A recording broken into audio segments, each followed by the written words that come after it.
আসসালামু আলাইকুম, welcome back to my channel লিটাস রেসিপি। কেমন আছেন সবাই? আলহামদুলিল্লাহ, আমি বেশ ভালো আছি। আর আশা করি আপনারা সবাই যে যেখান থেকে আমার আজকের এই রেসিপিটা দেখতেছেন সবাই খুবই ভালো আছেন।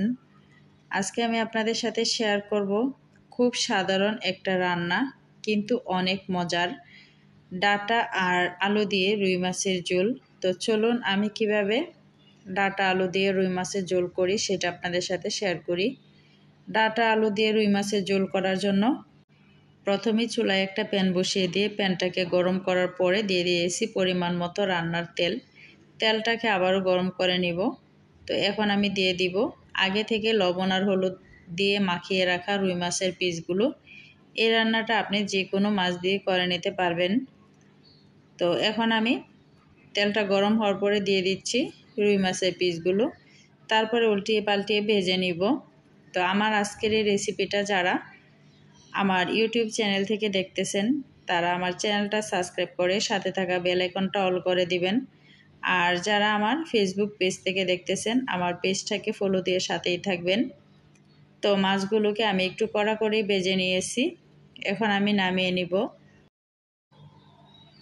তারপরে এই তেলের মধ্যে দিয়ে দিব এখন 2টা পেঁয়াজ কুচি। পেঁয়াজটাকে একটু ভেজে নিব। তারপরে এখন আমি দিয়ে দিব 1 চা চামচ আদা পেস্ট আর 1 চা চামচ রসুন পেস্ট। আমি দুইটা একসাথে করে নিয়েছি। 30 সেকেন্ডের মতো আদা রসুনটাকে ভেজে নিয়েছি। তারপরে এখন দিয়ে দিচ্ছি 1 চা চামচ হলুদ গুঁড়া, 1 চা চামচ লাল মরিচের গুঁড়া, 1 চা চামচ ধনিয়ার গুঁড়া, স্বাদ মতো লবণ। অল্প করে পানি দিয়ে মশলাটাকে কষিয়ে নিচ্ছি।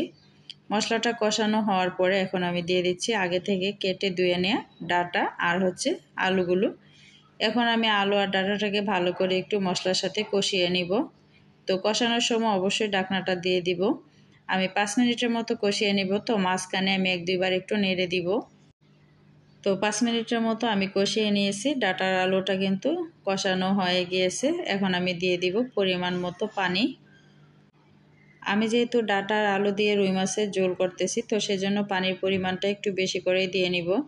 আর পানিটা দেওয়ার পরপরই কিন্তু আমি এখানে দিয়ে দিব ভেজে নেওয়া মাছগুলো। তো মাছগুলো দিয়ে এখন ঢাকনা দিয়ে 10 মিনিট চুলার আঁচটা হাই হিটে করে রান্না করব। 10 মিনিট পরে ব্যাক করলাম, রান্নাটা আমার প্রায় হয়ে এসেছে। এখন একটু দেখিয়ে দিচ্ছি যে আলুটা আর ডাটাটা কেমন সিদ্ধ হয়েছে। তো আলুটাও কিন্তু দারুণ সিদ্ধ হয়েছে, আর মোটা দেখে একটা ডাটাও দেখে নিয়েছি সিদ্ধ হয়ে গিয়েছে। এখন নামিয়ে সার্ভ করে নিব। তৈরি হয়ে গেল আমার ডাটা আলু দিয়ে রুই মাছের ঝোল। আশা করি আমার এই রেসিপিটা আপনাদের ভালো লেগেছে। যদি ভালো লেগে থাকে তাহলে আমার চ্যানেলটা সাবস্ক্রাইব করে সাথে থাকা বেল আইকনটা অল করে দিবেন, যাতে নতুন কোনো ভিডিও দেওয়ার সাথে সাথে নোটিফিকেশন আপনাদের কাছে পৌঁছে যায়।